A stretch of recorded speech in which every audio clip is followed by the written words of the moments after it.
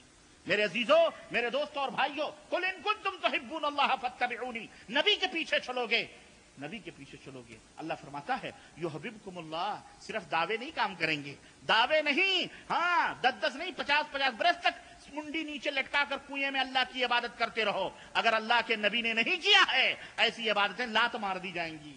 ایسے تپسا، ایسے ذکر اگر نبی نے نہیں بتلائے ہیں تو چھڑو چلا چلی، کرو جوتے خراب، کرو جو ہے اللہ کے نام پر بھیس بدل کے نکلو. رب ذوالجلال کی قسم ہے، اگر محمد الرسول اللہ صلی اللہ علیہ وسلم سے وہ طریقہ عبادت، وہ طریقہ غلامی، وہ طریقہ بندگی اگر ثابت نہیں ہے تو کسی بھی صورت میں وہ قابل قبول ہے ہرگز نہیں. ان کنتم تحبون اللہ، اگر تمہیں اللہ سے محبت ہے، فاتبعونی، پیچھے پیچھے چلو، پیچھے پیچھے چلو. یحببکم اللہ، اللہ تمہیں اپنا محبوب بنا لے گا. ویغفر لکم ذنوبکم، ارے گناہوں سے ڈرتے ہو، نبی کے پیچھے چلو گے، بشری تقاضوں سے تم سے گناہ بھی صادر ہوں گے، ہم انہیں معاف کر دیں گے. ہم انہیں کیا کر دیں گے؟ یہ برکت ہے نبی کے پیچھے چلنے کی برکت. کسی امتی کے بھی پیچھے چلنے سے اللہ نے فرمایا ہم گناہ معاف کر دیں گے؟ بولو، ہرگز نہیں. نبی کے پیچھے چلنے سے گناہ معاف ہوں گے، نبی کی اتباع کرنے سے گناہ معاف ہوں گے، نبی کی اتباع کرنے پر رحمت نازل ہوگی، نبی کی پیروی کرنے پر برکت نازل ہوگی، نبی کی اتباع کے اوپر فوز و فلاح ہے. من یطیع اللہ ورسولہ فقد فاز فوزا عظیما. اللہ کی اطاعت کرو گے، رسول کی اطاعت کرو گے، سب سے بڑی کامیابی حاصل کرو گے. جس کو تم نے اپنے بنایا ہوا ہے وہ نہیں. اللہ کہیں ارشاد فرما رہا ہے اتبعوا ما انزل الیکم من ربکم ولا تتبعوا من دونه اولیاء. اے دنیا کے لوگوں، ان قوانین کو فالو کرو، اس نظام کو، اس عقیدے کو، اس عمل کو، اس اخلاق کی اتباع کرو جو تمہاری رب کی طرف سے تمہارے پاس آ رہی. ہمارے رب کی طرف سے کس کے پاس آئی؟ اللہ پر، اللہ کے نبی پر آئی. اللہ کے نبی ہم کو دے رہے ہیں. تمہارے رب کی طرف سے تمہارے پاس نبی کے ذریعے سے جو پہنچائی جا رہی ہے صرف اس کی اتباع کرو. ولا تتبعوا من دونه اولیاء، اللہ کے سوا دوسرے دوستوں کی، دوسرے رفیقوں کی، دوسرے اولیاء کی، دوسرے صالحین کی اتباع اور پیروی. اولیاء دوسرے اولیاء کی اتباع اور پیروی نہ کرو. قلیلا ما تذکرون، لیکن بہت تھوڑے ہی لوگ نصیحت حاصل کرنے والے ہیں. اور حقیقت بھی ہے، ایسے لوگوں کی تعداد بھی بڑی تھوڑی ہے. سواد اعظم کے ٹھیکیداری تو ہمارے ملے لے کے بیٹھے ہوئے. اللہ انہیں معاف فرمائے. سر سے لے کر پیر تک یہ مولوی شرک اور بدعات کے اندر ڈوبا ہوا ہے، پھر بھی سواد اعظم. میں نے کہا یہ سواد نہیں، یہ سواد ہے. ہنڈی کا سواد ہے، سواد اعظم. اللہ کہیں ارشاد فرما رہا ہے وَأَنَّ هَذَا صِرَاطِي مُسْتَقِيمًا فَاتَّبِعُوهُ وَلَا تَتَّبِعُوا السُّبُلَ فَتَفَرَّقَ بِكُمْ عَنْ سَبِيلِهِ ذَلِكُمْ وَصَّاكُمْ بِهِ لَعَلَّكُمْ تَتَّقُونَ. سورہ انعام آیت نمبر 54 کہ یہ میری سیدھی راہ ہے. اے دنیا کے لوگوں، اسی سیدھی راہ پر چلو جو محمد رسول اللہ نے بتلائی ہے. وَلَا تَتَّبِعُوا السُّبُلَ، دائیں بائیں جو دوسری راہیں جا رہی ہیں، دوسری سڑکیں جا رہی ہیں، جو پگڈنڈیاں جا رہی ہیں، ہاں ان کے پیچھے نہ چلو، ان کے اوپر نہ چلو. کیوں؟ یہ تمہیں فرقے میں بانٹ دیں گی. یہ تمہیں کیا کریں گی؟ فرقے میں بانٹ دیں گی. بتلاؤ فرقے میں بٹے کی نہیں بٹے؟ اگر نبی کو فالو کرتے تو فرقے بٹتے؟ بدعت کی پہچان ہی یہی ہے کہ جو شخص بھی اس میں ملوث ہوا وہ بٹا. یہ بدعت کی پہچان. لیکن سنت کبھی تفرقہ بازی نہیں تھی. سنت نے امت کو متحد کیا ہوا تھا. جب سے بدعتیں ایجاد ہوئی، جب سے بدعت کے پجاری پیدا ہوئے، بدعت کے پیچھے چلنے والے لوگ ہوئے، امت تقسیم ہوتی گئی، فرقوں میں بٹ گئی. خود بھی بٹے، ان میں بھی کئی تقسیمیں ہوئی. جو بٹ کے نکلے وہ بھی کئی فرقوں میں بٹے. ارے جو نبی کے دین کو بانٹے گا اللہ اسے ٹکڑا ٹکڑا کر دے گا. وہ کبھی بچ سکتا؟ وہ کبھی فرقوں سے بچ سکتا ہے؟ وہ آپس میں ایک دوسرے کو کافر کہنے لگے. جو نبی کے دین سے نکلا، جو نبی کے دروازے کو چھوڑا، وہ کہیں سکون پا سکتا؟ وہ ایسے بٹتا رہے گا. کوئی قادری بنے گا، کوئی نقشبندی بنے گا، کوئی سہروردی بنے گا، کوئی چشتی بنے گا، کوئی تیجانی بنے گا، کوئی فلانی بنے گا، کوئی فلانی بنے گا. بٹے یار، سیمپل آپ کے سامنے ہے. کوئی اشعری بنے گا, کوئی جہمی بنے گا, کوئی مرجی بنے گا, کوئی معتزلی بنے گا, بن رہے ہیں, کوئی ماتوریدی بنے گا, بنتے جا رہے ہیں, فرقوں میں بٹ رہے ہیں. اللہ فرماتا ہے جب تم دوسری پگڈنڈیوں پہ چلو گے فرقوں میں بٹو گے, لیکن جب سنت کو فالو کرو گے کبھی بھی تقسیم نہیں ہو سکتی. اللہ فرماتا ہے کہیں پر قل اطیعوا اللہ والرسول, اے نبی کہہ دو کہ اللہ کی اطاعت کرو, رسول کی اطاعت کرو. فَإِن تَوَلَّوْا, اگر منہ پھیرو گے فَإِنَّ اللَّهَ لَا يُحِبُّ الْكَافِرِينَ, اگر اللہ اور اس کے رسول کی اطاعت سے منہ موڑو گے اللہ کافروں کو کبھی پسند نہیں فرماتا ہے. سورہ آل عمران آیت نمبر 32. کہیں مخالفت رسول سے ڈراتے ہوئے اللہ ارشاد فرماتا ہے فَلْيَحْذَرِ الَّذِينَ يُخَالِفُونَ عَنْ أَمْرِهِ أَن تُصِيبَهُمْ فِتْنَةٌ أَوْ يُصِيبَهُمْ عَذَابٌ أَلِيمٌ. اللہ رسول اللہ کی جو مخالفت کرتے ہیں انہیں چاہیے کہ وہ اللہ سے ڈرتے رہیں کہ وہ دو مصیبتوں میں مبتلا ہو سکتے ہیں. ایک تو یہ کہ دنیا میں وہ کسی فتنے کے شکار ہو سکتے ہیں, آزمائش میں مبتلا ہو سکتے ہیں, یا تو اگر یہاں بچ گئے تو آخرت میں دردناک عذاب ان کا انتظار کر رہا ہے. اللہ کہیں ارشاد فرماتا ہے دھمکی دیتے ہوئے وَمَن يَعْصِ اللَّهَ وَرَسُولَهُ وَيَتَعَدَّ حُدُودَهُ يُدْخِلْهُ نَارًا خَالِدًا فِيهَا, جو اللہ کی رسول کی نافرمانی کریں گے اللہ اور حدود سے متجاوز ہوں گے. وہ سرحدیں جو اللہ رسول نے بنائی ہیں یہ سرحد ہے, ان سرحدوں سے آگے بڑھو گے اللہ فرماتا ہے جہنم میں ہمیشہ ہم تمہیں داخل کریں گے وَلَهُ عَذَابٌ مُهِينٌ, اور ایسے لوگوں کے لیے دردناک عذاب ہے. کہیں ارشاد باری تعالیٰ ہے وَمَن يَعْصِ اللَّهَ وَرَسُولَهُ فَقَدْ ضَلَّ ضَلَالًا مُبِينًا, جو اللہ اور اس کے رسول کی نافرمانی کر رہے ہیں نافرمانی کریں گے فَقَدْ ضَلَّ ضَلَالًا مُبِينًا, وہ کھلی ہوئی گمراہی. حضرات معرفت نبی کا مقصد یہ ہے کہ تمہیں ایک نبی, ایک قائد, ایک امام, ایک حکیم الامت, ایک رؤوف و رحیم سراپا اخلاق عظیم رہنما دے دیا گیا ہے. تم اس کی رہنمائی, تم اس کی نقالی کرو, اس کے نقش قدم پر چلو. ایک طریقہ, ایک عمل, ایک اخلاق دے دیا گیا ہے, تم اسی کو اپناؤ خود. اور یہ اخلاق, یہ عمل, یہ طریقہ خود اس نبی کا بنایا ہوا نہیں ہے, خود اس نبی کا بنایا ہوا نہیں ہے, بلکہ اشارے رب العرش کا وہ ترجمان ہے. وَمَا يَنْطِقُ عَنِ الْهَوَىٰ إِنْ هُوَ إِلَّا وَحْيٌ يُوحَىٰ, نبی جو بھی کہتا ہے, نبی جو بھی کرتا ہے وہ اشارے رب ذوالجلال ہوتا ہے, اس کے اشارے پر نبی کہتا ہے, اس کا اپنا بنایا ہوا کچھ بھی نہیں ہے, بلکہ اللہ تعالیٰ جس طرح سے فرماتا ہے اس طرح سے میرے عزیزوں وہ بنتے گئے. یہ ہے نبی کریم صلی اللہ علیہ وسلم کی ولادت اور آن حضرت صلی اللہ علیہ وسلم کی بعثت کا اولی مقصد, کہ ساری کائنات کے جنات, ساری کائنات کے انسان قیامت تک اس نبی کی ظاہری اور باطنی طور پر اتباع کریں, پیروی کریں, اور یہی محبت کی اعلیٰ اور روشن دلیل بھی ہے کہ نہیں. مگر افسوس صد افسوس کہ آج اس نبی کی امت کے ایک کثیر طبقے کو شیطان نے ایسا جال پھینکا ہوا ہے, اور پھینک کر کے ایسا گمراہ کیا اور ایسا اندھا گونگا بہرا بنا دیا کہ وہ مقصد بعثت نبی کو بھول گئے, ولادت مصطفیٰ کے مقصد کو بھول گئے. نبی کریم صلی اللہ علیہ وسلم کی تشریف آوری کا جو حسین مقصد تھا اولی, اس کو انہوں نے بھلا دیا, اور بجائے اس کے کہ اس نبی کی اتباع کرتے, اس نبی کی لائی ہوئی شریعت کو پیشانیوں کا اپنے جھومر بناتے, انہوں نے اپنی طبیعتوں پر عمل کرنا شروع کر دیا اور وہ ہوائے نفس کے غلام بن گئے. نبی مرسل ہر میدان میں ہدایتوں کے چراغ لے کر کے آیا, مگر نادانوں نے اس مقدس رسول کی قدر نہ کی, اور شیطان نے اسے ایسی پٹی پڑھائی کہ سارے حدود کو فلانگ کر کے محبت رسول کا سوانگ رچا کر آج ایک دوسری شریعت پر انہیں ڈال دیا گیا. اور وہ شریعت خود ان کی اپنی طبیعتوں کی ایجاد ہے, خود ان کا اپنا من گھڑت شریعت ہے ان کی, جسے ہم اپنی زبان میں اور نبی کی زبان میں بھی بدعت کہتے ہیں, جسے ہم کیا کہتے ہیں, بدعت کہتے ہیں. سنت کے مقابلے میں بدعت کی پیروی ہونے لگی. نبی نے ڈرایا تھا, نبی نے فرمایا تھا وَإِيَّاكُمْ وَمُحْدَثَاتِ الْأُمُورِ, اے میری امت کے لوگوں, دین میں نئی باتوں کے ایجاد کرنے سے بچنا.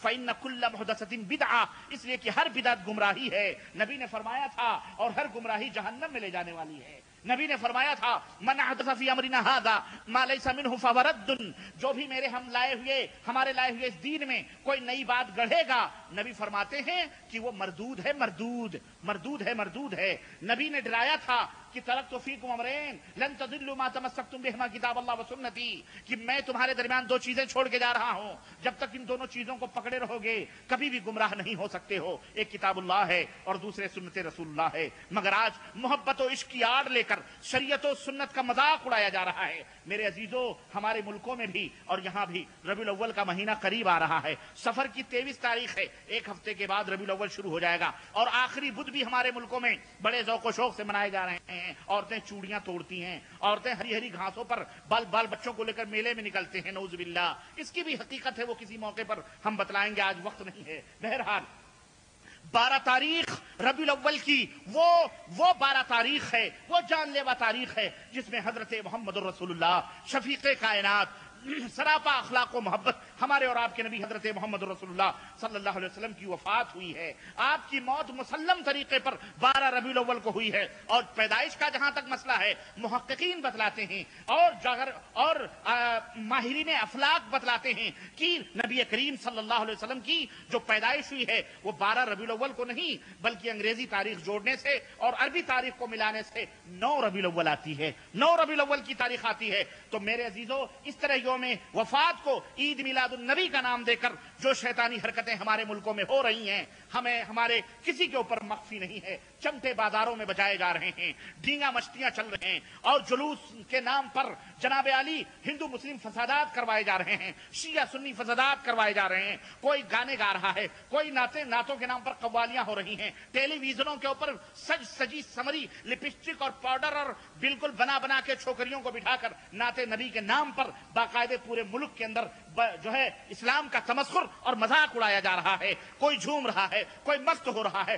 کوئی ہو ہا کا نعرہ لگا رہا ہے، کوئی محبت رسول میں ناچ رہا ہے، وجدار ہیں بازاروں میں ناچتے ہم نے اپنی آنکھوں سے دیکھے۔ حضرت بلال حبشی رضی اللہ تعالی عنہ کی شبیہ بنا کر کسی فاسق و فاجر دڑ منڈے کو اس کو کالا لگا کر اسے چمڑا پہنا کر اور ایک ٹھیلے کے اوپر گنبد خضرا کی شبیہ بنا کر کے اس کے گلے میں پٹا ڈال کر کے، یہ ملاڈ مالونی کالونی بامبے کا واقعہ میں بتلا رہا ہوں آپ کو، میں نے اس بندے ناچیز نے اپنی نگاہوں سے دیکھا، اور اونٹ کے اوپر جو نقلی داڑھیاں لگا کر بچوں کو عربوں کا لباس پہنا کر ہاتھوں میں تسبیحاں دے کر اس طرح جلوس نکالا گیا، میں نے اپنی آنکھوں سے دیکھا۔ ہم نے کہا لعنت اللہ علی الکاذبین علی المفترین، یہ وہ لوگ ہیں جو اسلام کا نام لے کر اللہ اور اس کے رسول کی توہین کر رہے ہیں، دین کا تمسخر اور مذاق اڑا رہے ہیں، اور مولوی گاڑیوں میں بیٹھا اسے گلی گلی کوچے کوچے بھنگڑے ڈال کر اور عطر چھڑک کر اس طرح۔ میرے عزیزو، میں نے یہاں تک دیکھا ہے، بھیونڈی کے اندر میں نے دیکھا خانہ کعبہ کی تصویر بنا کر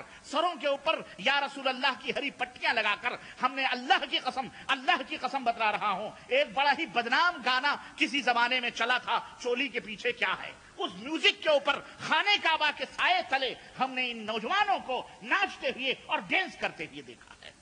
یہ مسلمان ہیں جنہیں دیکھ کر شرمائے یہود۔ اب بتلاؤ ہمارے ملک کا ہندو کس طرح مسلمان ہوگا، کس طرح مسلمان ہوگا؟ اشوک سنگھل نے بابری مسجد جب ٹوٹی تھی، بہت بڑا خبیث آدمی ہے جس نے بابری مسجد کے توڑنے میں ایک بہت اہم رول پلے کیا ہوا ہے، آج بھی یہ مردود زندہ ہے۔ اس نے کہا تھا کہ مسلمان ہم کو کافر کیوں کہتے ہیں؟ انہوں نے کیا چیز ہمارے سامنے پیش کی ہے کہ ہم نے اس کا انکار کیا ہے؟ ہم نے کون سا اسلام پیش کیا ہے اپنے دیش کے ہم وطنوں کے سامنے؟ کون سا ہم نے اسلام پیش کیا ہے؟ آج یہی وجہ ہے، جگہ جگہ اب آ رہے ہیں 12 ربیع الاول، نہ جانے کتنی دیگا، نہ جانے کتنے فسادات، نہ جانے کتنی گردنیں کٹیں گی، نہ جانے کتنی بیوہ ہوں گی ہماری بہنیں، اور نہ جانے کتنے بچے یتیم ہوں گے۔ مولوی گاڑیوں میں بیٹھا ہوا جہاں فساد ہوا سر سے ڈرائیور کے ساتھ بھاگ جاتا ہے، نذرانے وصول کیے جا رہے ہیں، چندے وصول کیے جا رہے ہیں۔ اس طرح سے میرے عزیزو، محبت رسول کا نا کی آڑ میں محرمات کو حلال، حلال کو حرام، حرام کو حرام، اور ٹھرے چلتے ہیں۔ یہ کیا عید میلاد النبی ہے؟ عید میلاد النبی کی خوشیاں ہیں، ٹھرے چل رہے ہیں۔ استغفر اللہ۔ میرے عزیزو، ہمارا دین مکمل ہے، ہمارا دین مکمل ہے۔ میں پوچھنا چاہوں گا، اب میں بات کو بالکل مختصر کرتے ہوئے، آپ سوچتے ہوں گے یہ آخرکار ایجاد کس نے کیا؟ یہ اصل میں 7ویں صدی کی ایجاد ہے، یہ 7ویں صدی کی یہ ایجاد ہے۔ 7ویں صدی کے اندر 7ویں صدی میں ایک شخص پیدا ہوا جس کا نام عمر بن محمد الحسن، جو ابن دہیہ کلبی اندلسی ہے۔ چنانچہ اس نے اس بدعت کی تائید میں ایک کتاب لکھی، التنویر فی مولد البشیر والنذیر، اور بادشاہ نے اس کے صلے میں 1000 اشرفی بطور انعام اس کو عطا کیا. اور بادشاہوں میں اس بدعت کو سب سے پہلے رواج دینے والا وہ سامری بادشاہ ابو سعید کوکبوری بن ابو الحسن علی بگتگین ترکمانی ہے، جس کا لقب ملک المعظم مظفر الدین ہے، جسے 586 میں سلطان صلاح الدین ایوبی رحمت اللہ علیہ نے ایک علاقے ارمل کا جو موصل کے قریب ہے گورنر مقرر کیا تھا. لیکن اس بدعتی خبیث نے اس بدعت کو ایجاد کیا اور اس طرح سے یہ امت کے اندر چل نکلا. اور یہ بادشاہ جشن کا بڑا اہتمام کرتا تھا، خود بنفس نفسی اس جشن میں شریک ہو کر بھانڈوں کو گویوں کو بلا کر جھینگا مشتی کرتا تھا اور خود بھی اس کے اندر جھومتا تھا. چنانچہ تاریخ ابن خلقان صفحہ نمبر 381 اور اس طرح سے اور بھی تاریخی کتابوں میں یہ پورے واقعات موجود ہیں. کہیں بھی اس کا وجود نہیں تھا. اور جو لوگ اس کو قرآن سے اور حدیث سے ثابت کرنا چاہ رہے ہیں وہ قرآن اور سنت کے اوپر تہمت لگا رہے ہیں. میں پوچھنا چاہوں گا، بتلاؤ یہ 12 ربیع الاول کی جو تاریخ ہے یہ نبی کے زمانے میں آتی تھی کہ نہیں آتی تھی؟ بولو. 63 برس حضرت صلی اللہ علیہ وسلم زندہ رہے. میں نے اسی لیے یہ ساری تاریخ بتلائی ہے. 23 برس نبوت کی زندگی، 23 برس تو آئی ہوگی کہ نہیں ہوگی؟ کیا آئی ہے 12 ربیع الاول کی تاریخ. لیکن کبھی نبی کریم صلی اللہ علیہ وسلم نے اپنی میلاد منائی، اپنے میلاد منانے کا حکم دیا؟ ہرگز نہیں. حضرت ابوبکر کے دور میں آئی یہ تاریخ کی نہیں آئی 12 ربیع الاول؟ حضرت عمر فاروق اعظم کے دور میں آئی کہ نہیں آئی؟ حضرت عثمان غنی کے دور میں آئی تاریخ کی نہیں آئی؟ مجھے بتایا جائے، کوئی بھی مائی کا لال دنیا کا بتلائے کہ ان خلفائے راشدین نے کبھی میلاد نبی منایا ہے؟ ارے چھوڑو ان کو. میں کہتا ہوں تم نبی سے نہیں دکھا سکتے، صحابہ سے نہیں دکھا سکتے، جن کو تم اپنا امام سمجھتے ہو.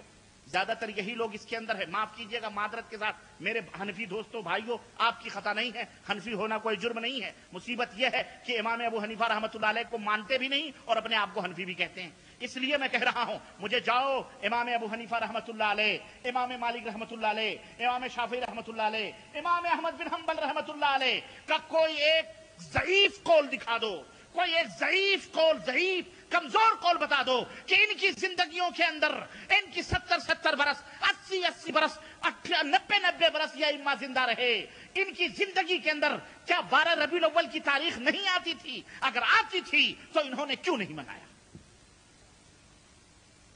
اور ایک بات میری سمجھ میں نہیں آتی، دین کا شریعت کا مسئلہ لینا ہوگا تو کہیں گے جی ہم مقلد ہیں، خلاص قرآن و حدیث ہماری سمجھ میں آنے والی بات نہیں. مولوی بھی یہی کہے گا ہم مقلد ہیں، ہم مقلد ہیں. ٹھیک ہے بیٹا، مقلد ہے دین اور شریعت کے بارے میں، لیکن جب اس بدعت کی بات آتی ہے تو ان کے بڑے بڑے ڈاکٹر، ان کے بڑے بڑے پروفیسر، ان کے بڑے بڑے مفتی قرآن سے دلیل پکڑتے ہیں، حدیث سے دلیل پکڑتے ہیں. یہاں کہاں ان کی تقلیدیت چلی جاتی ہے؟ کوئی امام شافعی کا قول لا رہا ہے، کوئی امام شافعی کے مذہب کے کسی پیر کا قول لا رہا ہے، کوئی فلانے بزرگ کا قول لا رہا ہے، کوئی مالکی کے قول کا بزرگ لا، کوئی فلانے، ہزار جگہوں سے ڈھونڈتے پھر رہے ہیں. ارے اگر مرد ہو اور ہمت ہے اور اگر صحیح دین پر ہو تو امام ابو حنیفہ رحمۃ اللہ علیہ کا قول پیش کرو. بات اصولی ہے کہ نہیں ہے؟ لیکن قیامت آ جائے گی، امام صاحب رحمۃ اللہ علیہ ایسے بدعتیوں کے اوپر اپنی کوئی ٹپڑی، اپنا کوئی تبصرہ فرماتے ہوئے ہرگز نظر نہیں آئیں گے. نہ امام شافعی، نہ امام حنبل، نہ امام مالک، کوئی امام نہیں، یہ سب بری تھے ان سے. ان کے زمانوں میں اس کا کوئی وجود نہیں. میں نے بتایا 7ویں صدی ہجری کی یہ ایجاد ہے. اور اسی طرح اور یہ ایجاد کیوں کیا گیا اور آج کل اس کو ہوا اس لیے دی جا رہی ہے کہ کرسچن کرسمس ڈے مناتے ہیں، ہندو رام نومی مناتے ہیں، مہاویر جینتی منائی جا رہی ہے، اور جناب علی اس طرح سے ہر قوم اپنے اپنے لیڈروں کی، اپنے اپنے بڑے لوگوں کا جنم دن منا رہی ہے. ہم بھی اپنے نبی کا جنم دن منائیں گے. اور ہم نے ایک پروفیسر کی میں نے ابھی حوالہ دیا ہے اس مردود کا جس نے یہ بات کہی ہے کہ جو جشن عید میلاد النبی نہیں مناتا ہے وہ کافر ہے، وہ مشرک ہے. میں پوچھنا چاہتا ہوں، امام ابو حنیفہ کافر تھے؟ امام بخاری کافر تھے؟ ارے ظالم، تیری اس بکواس سے اور تیری ان ہر سرائیوں سے صحابہ کرام کا دامن بھی مخدوش ہو رہا ہے. ابو بکر بھی کافر، نعوذ باللہ، عمر بھی کافر، سارے صحابہ کافر. خود نبی کریم صلی اللہ علیہ وسلم کے بارے میں اس مردود کا کیا خیال ہے؟ یہ جشن عید میلاد النبی کے نام پر یہ کہہ رہا ہے خود جشن کرو، ہلچل مچاؤ، جلوس کرو، اور نعرے لگا رہے ہیں ہمارے اور تمہارے جیسے عوام جاہل لوگ. کب تک تم جاہل بنے رہو گے؟ کب تک ان مولویوں کے ہاتھوں میں کھلونے بنے رہو گے؟ مسلمانوں، کہتا ہے دلیل دیتا ہے کہ سنو عید میلاد النبی کی دلیل میں دیتا ہوں. کہنے لگے کیا ہوا؟ کہنے لگے دلیل قرآن کریم میں اللہ نبی کریم صلی اللہ علیہ وسلم سے کسی نے پوچھا کہ آپ پیر کے دن روزہ کیوں رکھتے ہیں؟ پیر کے دن روزہ کہنے لگے پیر کے دن روزہ میں اس لیے رکھتا ہوں، اللہ کے نبی نے فرمایا پیر کے دن میں روزہ اس لیے رکھتا ہوں کہ میں اسی دن پیدا ہوا ہوں اور اسی دن میرے اوپر قرآن اترا ہے۔ تو دیکھو نبی نے اپنا میلاد منایا، تو جب نبی نے میلاد منایا تو ہم بھی میلاد منائیں گے۔ ان سے کہو، ایسے ظالموں سے پوچھو کہ پیر کا دن 12 ربیع الاول کی تاریخ آتی ہے کیا؟ پیر کا نام دوسرا 12 ربیع الاول بھی ہے؟ بولو، پیر کو کبھی کسی نے 12 ربیع الاول کہا ہے؟ پیر کو کسی نے 12 ربیع الاول کہا ہے؟ ارے میلاد منانے کی بات آئی ہے تو سنو، نبی نے کہا میں اس دن پیدا ہوا ہوں۔ کس دن؟ پیر کی۔ کیا نبی کو 12 ربیع الاول کا پتہ نہیں تھا؟ نبی کو اپنی پیدائش کی تاریخ کا علم نہیں تھا؟ پھر اس کو کیسے ہو گیا؟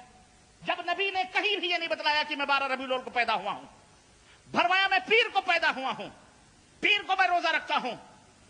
تو پیر کو تم روزہ رکھو، اور پیر مہینے میں 4-5 دفعہ آتے ہیں۔ اس دن کوئی یہ ظالم مولوی بتایا کہ پیر کو روزہ رکھتا ہو سنت میں؟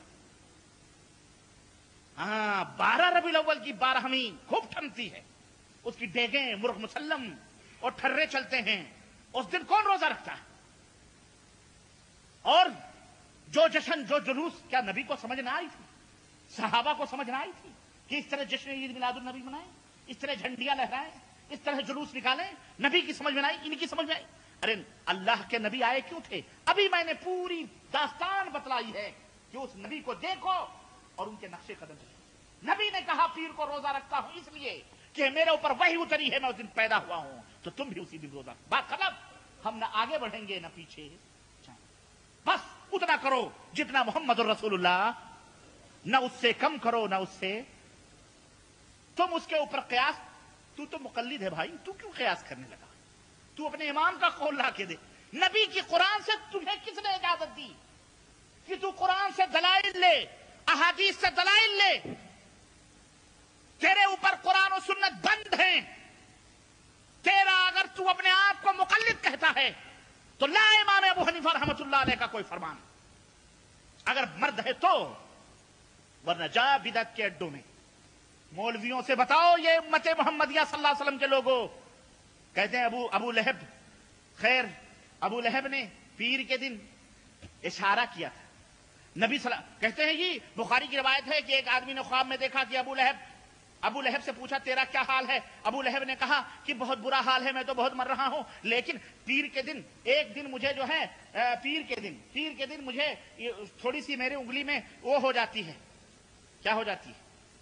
تھوڑی سی شفا ہو جاتی ہے، اور اس انگلی سے پانی نکلتا ہے، میں چوستا ہوں، کیونکہ میں نے اسی انگلی سے اس سویبیہ لونڈی کو اشارہ کیا تھا کہ جا تو آزاد ہے، کیونکہ جب میرا بھتیجا محمد پیدا ہوا تھا اس نے مجھے آ کر کے خوشخبری سنائی تھی، تو میں نے اشارہ کیا تھا کہ جا جا جا، میں نے تجھے آزاد کیا۔ تو اس خوشی میں میں نے چونکہ خوشی منائی تھی، اس لیے اللہ تعالیٰ میرے اوپر رحم فرماتا ہے۔ اوہو، میں نے کہا اشارہ وہ بھی نبی کی بھی طرف نہیں، لونڈی کی طرف، اور اس کا یہ حال ہو، اس کا ابو لہب کا، اور اگر اسے یہ معلوم ہوتا کہ یہ بچہ آگے چل کر کے ہمارا دشمن بنے گا تو وہ خوش نہیں ہوتا بلکہ اس لونڈی کو قتل کر دیتا۔ ارے جو زندگی بھر وہ اور اس کی بیوی خود نبی کے دشمن بنے رہے ہوں، زندگی بھر نبی کریم صلی اللہ علیہ وسلم کو جس نے ستایا ہو، اس کی بیوی دروازوں کے اوپر کانٹے ڈال کے ڈالتی ہو، نبی دعوت دے رہے ہیں پیچھے سے کنکریاں مار رہا ہو، زندگی اس کی گزری ہو، اور جس نے نبی کو سارے مکے میں سب سے پہلے گالی دی ہو، تبن لک یا محمد علی ھذا جمعتنا، جس نے یہ کہا ہو محمد تیرے ہاتھ ٹوٹ جائیں، کیا تو نے ہمیں اسی لیے جمع کیا ہے؟ سب سے پہلا گالیوں کا پتھر اسی ابو لہب نے دیا تھا، اور اللہ نے قرآن اتارا تھا، تبت یدا ابی لہب، ارے ابو لہب تیرے دونوں ہاتھ ٹوٹ جائیں۔ وہ انگلی جس سے چچا نے اشارہ کیا تھا وہ تو ٹوٹ گئی، ٹوٹی کہ نہیں ٹوٹی؟ بولو، ٹوٹی کہ نہیں ٹوٹی؟ ٹوٹی کہ نہیں ٹوٹی؟ یہ آج بھی کہہ رہا اس سے پانی رس رہا ہے، ہر پیر کو وہ چوس رہا ہے۔ استغفر اللہ، عقل نہیں، یہ انکار ہے سورہ سورہ لہب اس کا تبت یدا ابی لہب کا انکار ہے اگر کوئی یہ کہتا ہے۔ دوسری بات یہ ہے کہ کہتے ہیں جی ابن عباس رضی اللہ تعالیٰ عنہ نے اس حدیث کو بیان کیا بخاری میں۔ ٹھیک ہے، ابن عباس نے بیان کیا ہے تو جس نے بیان کیا ہے اس کا کردار کیا ہے؟ کہتے ہیں جب اتنا بڑا کافر اشارہ کرے تو اس کو اللہ تعالیٰ معاف کر دے، تو ہم تو گنہگار ہیں، اگر جشن منائیں گے، ہم نبی کی ولادت پر خوشی منائیں گے تو ہمیں اللہ کے لیے معاف کرے۔ ہم نے کہا وہ جو خوشی منایا ہوا تھا وہ اس لیے نہیں منایا تھا کہ یہ خاتم النبیین اور یہ توحید کا علمبردار بن کے پیدا ہوا ہے۔ اگر اسے یہ معلوم ہوتا کہ ہمارے دین کے خلاف بولے گا تو وہ گلا دبا دیتا بچپن ہی کے اندر۔ ارے اس کو اس لیے خوشی ہوئی تھی کہ اس کا بھتیجا پیدا ہوا تھا، ہے کہ نہیں؟ نمبر ایک۔ نمبر دو، ابو طالب نے اشارہ ہی نہیں کیا تھا، ایک مومن محب صادق بن کر گودوں میں کھلایا تھا، پہلوؤں میں اٹھایا تھا، سب کچھ کیا تھا ابو طالب نے، پرورش کی تھی ابو طالب نے۔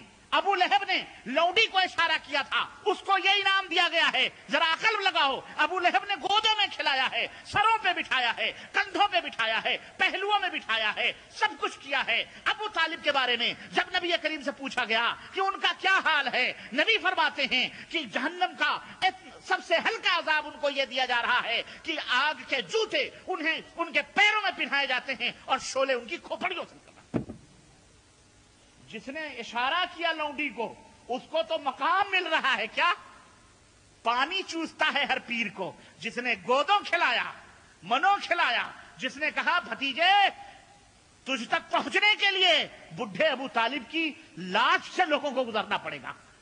ہاں، ارے یہ میلاد منانے والے بھی ابو طالب سے زیادہ محبت نہیں کرتے۔ واللہ بتلا رہا ہوں، ابو طالب نے جو محبت کی تھی، لیکن ان کی محبت انہیں کوئی فائدہ پہنچا سکی؟ تو ابو لہب اتنا بڑا دشمن رسول، اس کی انگلی کا، اور یہ خواب ہے۔ خواب کو قرآن کے اوپر کبھی فوقیت، خواب ہوتے ہیں، شیطان نے بھی آ کر کے کہہ دیا ہوگا، کیا اس کا ویلو، اس کا کیا وقار۔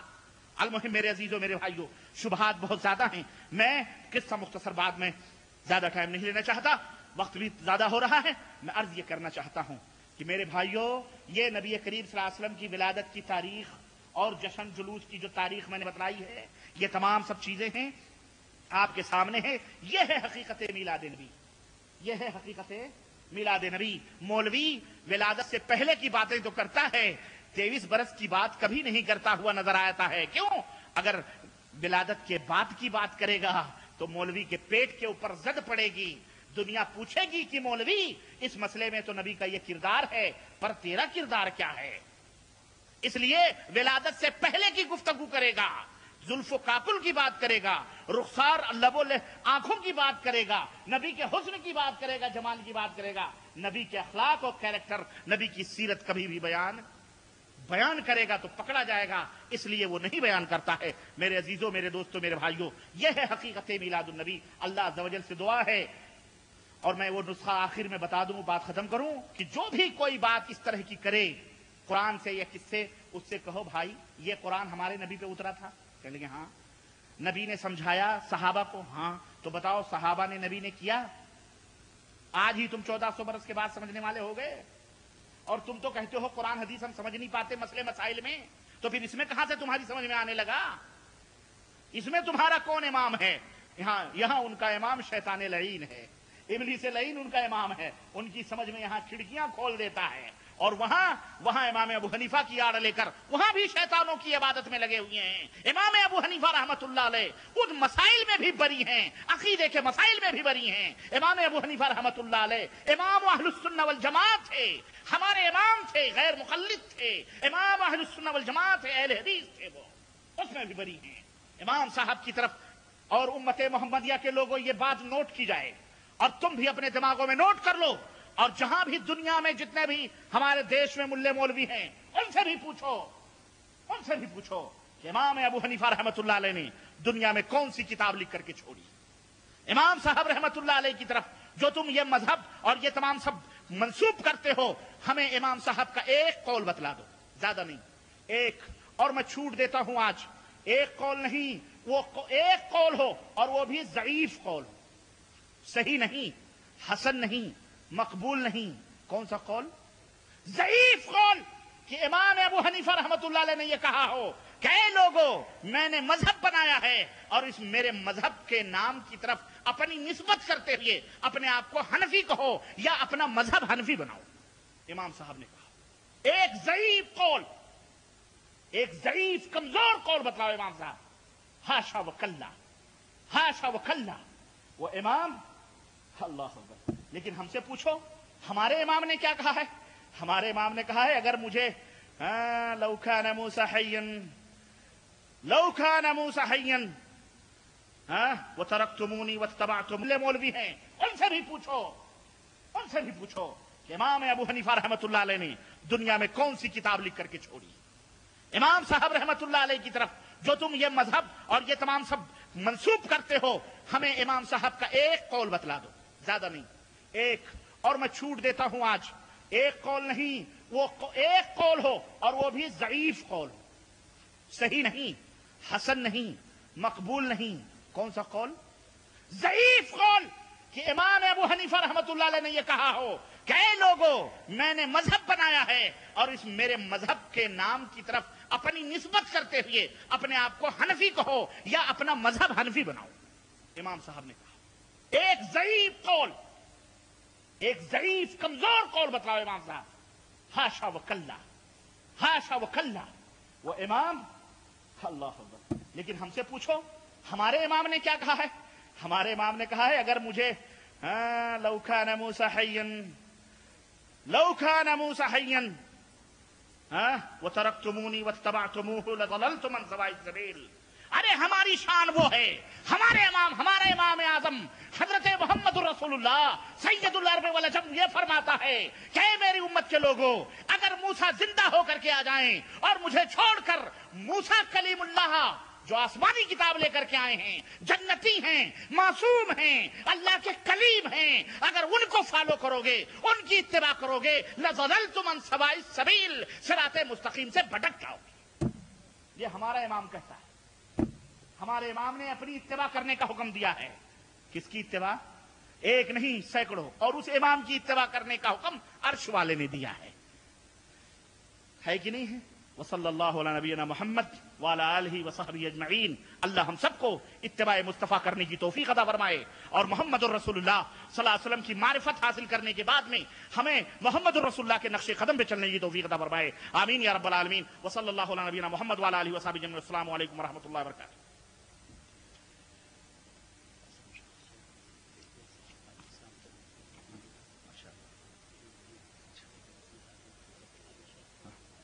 کروا دیں آپ کروائیں، آپ کروا دیں ان کا ساتھ.